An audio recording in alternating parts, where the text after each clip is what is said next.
Jesus, your love is amazing. Jesus, your love is amazing. Non, qu'est-ce qu'on n'a pas fait dans ce McDo? Hello everyone! Je sais que le titre vous a intrigué.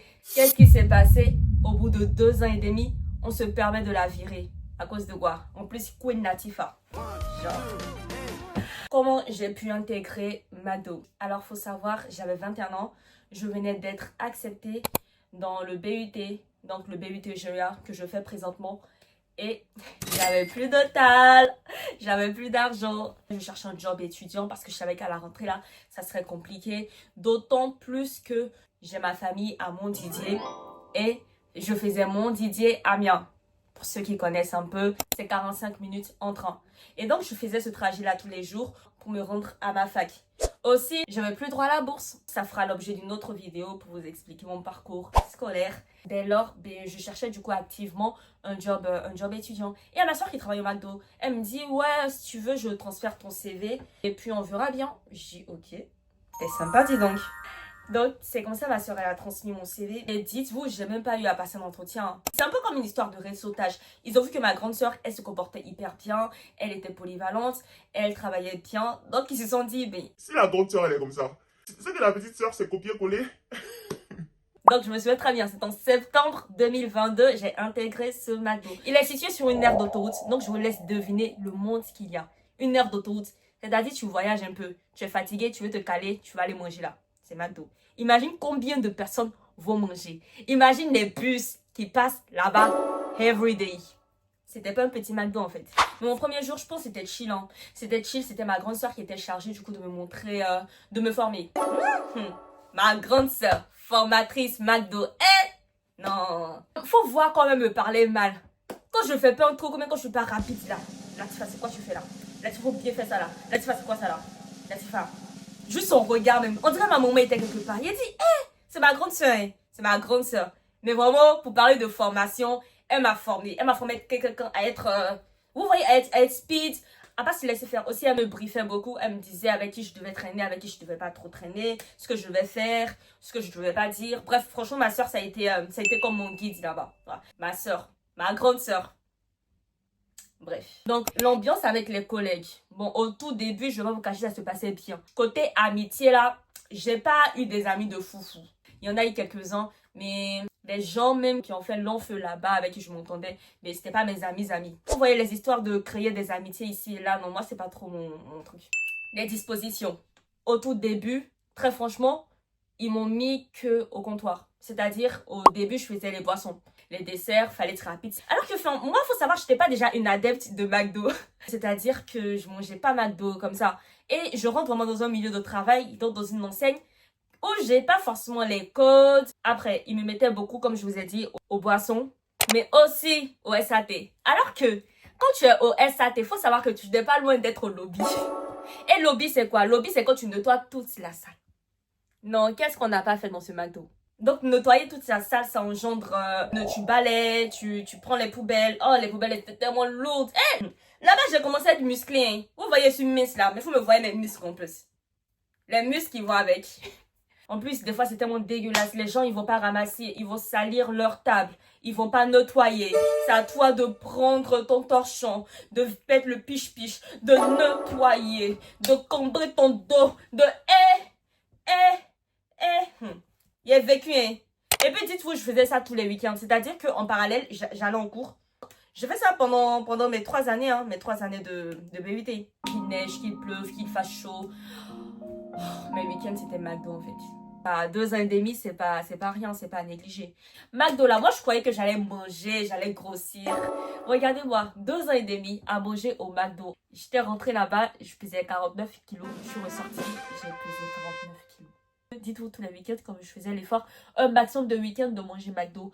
Après, on avait aussi le droit de manger dans un autre restaurant. Là-bas, c'était un peu plus gastronomique. Donc, des poulets, des parmesans. Bref, en tout cas, des trucs un peu plus chic. Et ça, je ne mangeais pas beaucoup. Je ne mangeais pas autant que McDo. Mais malgré ça, j'ai pas pris de kilos. Mais bon, ce que je dirais concernant McDo, ce qu'il m'a appris, je dirais la résilience. La résilience est aussi le fait... d'avoir plus confiance en soi. Vous savez, je n'étais pas le genre de personne à aller directement vers d'autres personnes. Mais c'est un travail, en fait, qui t'apprend à être beaucoup plus serviable.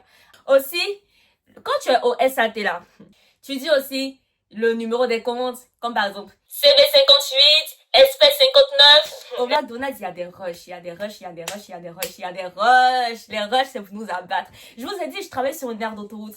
Et donc, les rushs qu'il y avait là-bas, là, Dieu seul sait. Quand il y a des rushs, tu dois crier. CB50, espèce non. D'abord, tu veux pleurer arriver un moment, tellement ta voix veut partir. Et plein de familles au SAT, ils trouvaient en fait que j'étais rapide. Et moi, je sais, je marche hyper vite. Et du fait que je marchais vite là, mais ils ont trouvé ça comme excuse, ont trouvé ça comme prétexte pour H24 me mettre au SAT. Sachant que quand tu es au SAT, tu n'es pas loin d'être au lobby. C'est-à-dire la personne qui est au lobby à la base. Si on lui donne sa pause de midi, donc 30 minutes de pause là, on te dit, toi, faut aller faire lobby là. Donc c'est comme ça en fait, j'ai commencé à après être beaucoup plus au lobby. Il y avait des managers qui faisaient des phases bizarres, genre ils faisaient pas tourner. Tu finis tes cours en semaine, tu te poses le week-end, c'est pour aller ramasser poubelle. C'est quoi ça là? T'as dit tout, ils m'ont déjà fait ça pendant au moins 2 mois. Hein. Non, 3 mois même. 3 mois non-stop. J'étais là, je passais mon temps à être au lobby. C'est quand vraiment j'ai commencé à en avoir marre là. C'est là que je suis allée voir un manager pour dire, mais enfin, faites tourner, je suis pas la seule en fait. On est plusieurs. Maintenant, pourquoi il y a que moi? On me met tout le temps au lobby, etc. Même les collègues, ils ont remarqué, wesh, t'es encore au lobby, genre en mode, t'es pas toute seule, mais pourquoi c'est que ton moment au lobby à chaque fois? Travaille ça là. La fameuse partie. Pourquoi est-ce qu'on m'a renvoyé de ce McDo? Je voulais partir. J'avais des CP. Et quand j'avais des CP, je demandais au manager de me les accorder à certains week-ends. Mais toujours un souci d'organisation. Il trouvait qu'on ne pouvait pas s'arranger. Et moi, ça me gavait. Quand par exemple, j'étais en voyage, vous voyez, j'ai voyagé, je suis partie en Espagne. Il y a d'autres fois, je suis partie aussi à Malte. C'est comme si en fait, j'avais pas de vie. Dans le sens où, quand je prenais un CP pour un week-end et je devais revenir la semaine d'après. Parce que la semaine d'après, le week-end, faut que je sois obligatoirement en France. Parce qu'il faut que j'aille bosser, en fait. Et dites-vous, j'ai déjà fait ça. J'ai déjà fait un week-end en Espagne. Et je suis revenue directement en France. Et le jour qui a suivi, ou même le même jour, je suis allée bosser. Genre en mode, je fais l'Espagne. Et directement le même jour, je vais bosser au McDo. Wesh, c'est quoi cette vie? Non, je voulais plus forcément y rester. Il y avait des week-ends, quand ils refusaient de me les accorder, ben je venais pas. Voilà. Quand j'avais d'autres choses à faire, ben je venais pas bosser. Et quand tu viens pas bosser, on t'envoie une lettre d'accusé de réception. Un avertissement. Ouais, t'as une absence injustifiée. 2 avertissements. Ouais, t'as une absence injustifiée. Les gars, ils voulaient que me virer. Moi aussi, j'en avais rien à faire.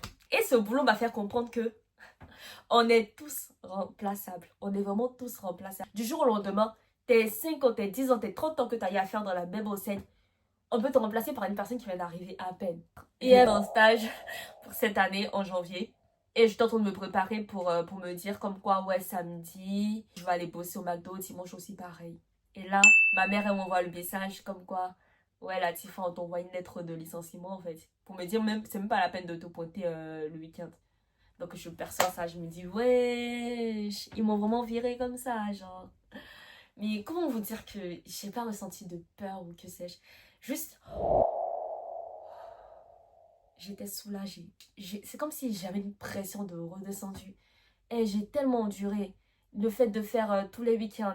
Donc de faire Amiens, samedi, dimanche, sachant que je vais aller bosser. Et dimanche, je revenais sur Amiens tard le soir. Je rentrais chez moi, il était 23h. Pour retourner en cours lundi, commencer les cours à 8h. Tout le trajet que je faisais, les bus, les transports en commun que je prenais tous les week-ends.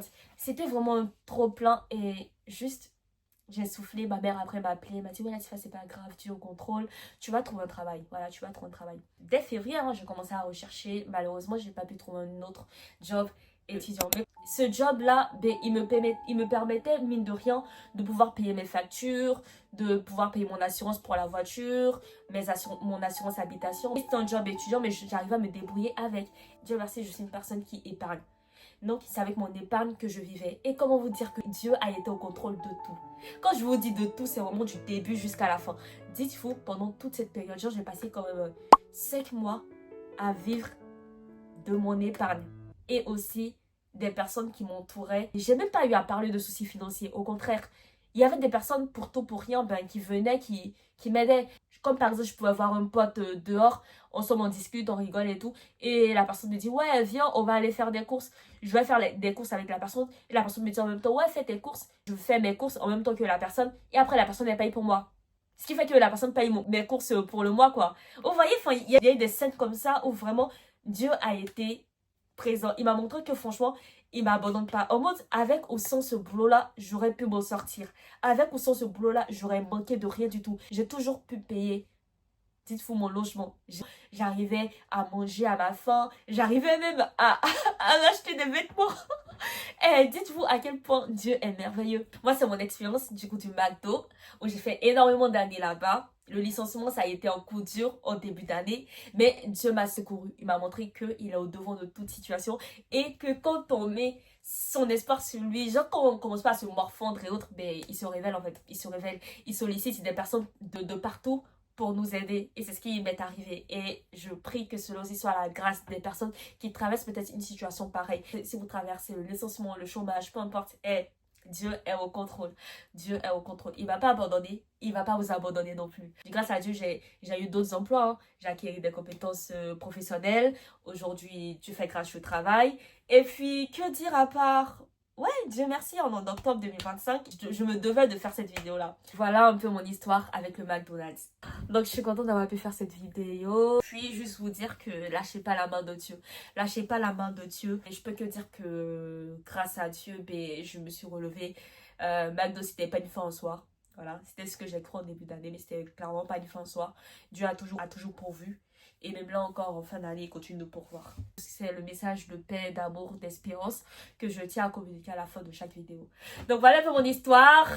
N'hésitez pas à vous abonner, à cliquer sur la cloche de notification. Et puis bisous, à la prochaine!